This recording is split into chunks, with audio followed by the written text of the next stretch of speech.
రాష్ట్రంలో పరిపాలనను గాడిలో పెట్టేందుకు ముఖ్యమంత్రి చంద్రబాబు కసరత్తు ముమ్మరం చేశారు. సచివాలయంలోని ఆర్టీజీఎస్ కేంద్రం నుంచి వివిధ ప్రభుత్వ శాఖల పనితీరుపై క్షేత్రస్థాయి అధికారులతో ఆయన సమీక్ష నిర్వహించారు.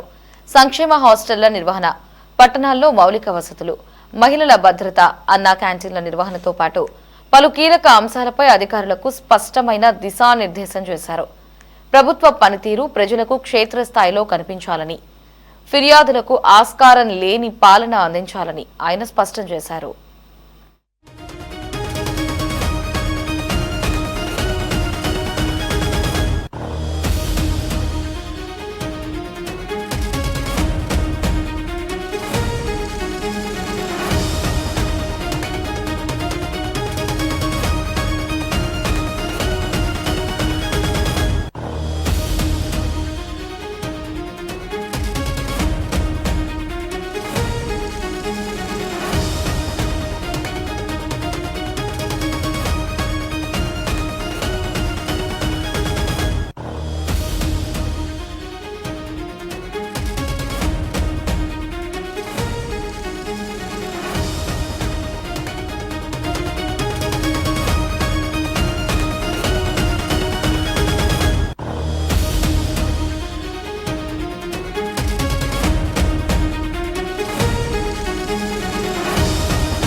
రాష్ట్రంలో పరిపాలనను గాడిలో పెట్టేందుకు ముఖ్యమంత్రి చంద్రబాబు కసరత్తు ముమ్మరం చేశారు.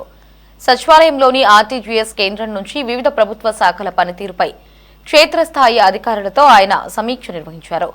సంక్షేమ హాస్టళ్ల నిర్వహణ, పట్టణాల్లో మౌలిక వసతులు, మహిళల భద్రత, అన్నా క్యాంటీన్ల నిర్వహణతో పాటు పలు కీలక అంశాలపై అధికారులకు స్పష్టమైన దిశానిర్దేశం చేశారు. ప్రభుత్వ పనితీరు ప్రజలకు క్షేత్రస్థాయిలో కనిపించాలని, ఫిర్యాదులకు ఆస్కారం లేని పాలన అందించాలని ఆయన స్పష్టం చేశారు. దీనికి సంబంధించి మరిన్ని అప్డేట్స్ ని మా కరెస్పాండెంట్ రామకృష్ణ ఫోన్ లో అందిస్తారు. రామకృష్ణ, ఈ సమీక్షలో ఎవరెవరు పాల్గొన్నారు? సీఎం చంద్రబాబు ఎటువంటి సూచనలు చేశారు అధికారులకి? రాష్ట్రంలో పరిపాలన గాడిలో పెట్టేందుకు ముఖ్యమంత్రి చంద్రబాబు నాయుడు ముమ్మర కసరత్తు అయితే ప్రారంభించడం జరిగింది. ఆర్టీజీఎస్ కు సంబంధించి వివిధ ప్రభుత్వ శాఖల పనితీరు మీద ఆయన క్షేత్రస్థాయిలో అధికారులతోటి సమీక్షా సమావేశం నిర్వహించడం జరిగింది. సంక్షేమ హాస్టల్ నిర్వహణ, అలాగే పట్టణాల్లో మౌలిక వసతులు, మహిళల భద్రత, అన్నా క్యాంటీన్ల నిర్వహణతో పాటు పలు కీలక అంశాల మీద అధికారులకు ఒక దిశానిర్దేశం అయితే చేయడం జరిగింది. ప్రభుత్వ పనితీరు ప్రజలకు క్షేత్రస్థాయిలో స్పష్టంగా కనిపించాలని, ఫిర్యాదులకు ఆస్కారం లేకుండా పాలన అందించాల్సినటువంటి అవసరం ఉందని కూడా ముఖ్యమంత్రి స్పష్టం చేయడం జరిగింది. జూన్ నెలలో పాఠశాల పునఃప్రారంభమయ్యే రోజు నాటికి రాష్ట్రంలో ఉన్నటువంటి అన్ని ప్రభుత్వ సంక్షేమ హాస్టళ్లు పూర్తి స్థాయిలో వసతులతో సిద్ధంగా ఉండాలని కూడా ఆదేశించారు. హాస్టల్లో టాయిలెట్లు కావచ్చు, అలాగే ఆర్ఓ ప్లాట్ల వంటి మౌలిక సదుపాయాలు ఖచ్చితంగా పనిచేయాలని, విద్యార్థులకు ఎలాంటి అసౌకర్యం కలగకూడదని కూడా స్పష్టం చేశారు. హాస్టళ్ల వసతుల మెరుగుదలకు శాసకీయ నిధులు కేటాయించామని, నిధులు ఇచ్చినా పనులు జరగకపోతే అది అధికారుల వైఫల్యం అవుతుందన్నారు. వసతులు కల్పించడంతో పాటు వాటి నిర్వహణ మీద నిరంతరం పర్యవేక్షణ ఉండాలని, అలాగే ఆహారం కావచ్చు, త్రాగునీటి సరఫరా కావచ్చు, పారిశుద్ధ్య విషయంలో ఏమాత్రం కూడా నిర్లక్ష్యం వహించరాదని కూడా చాలా స్పష్టమైనటువంటి ఆదేశాలు అయితే ఇచ్చారు. ఉన్నతాధికారులు తరచూ కూడా హాస్టల్ను తనిఖీ చేయడంతో పాటు వారానికి ఒక రోజు అక్కడ హాస్టల్లో నిద్ర చేసే కార్యక్రమాన్ని కూడా ఉండి అక్కడ స్థానికంగా ఉన్నటువంటి సమస్యలు కూడా తెలుసుకోవాలని సూచించారు.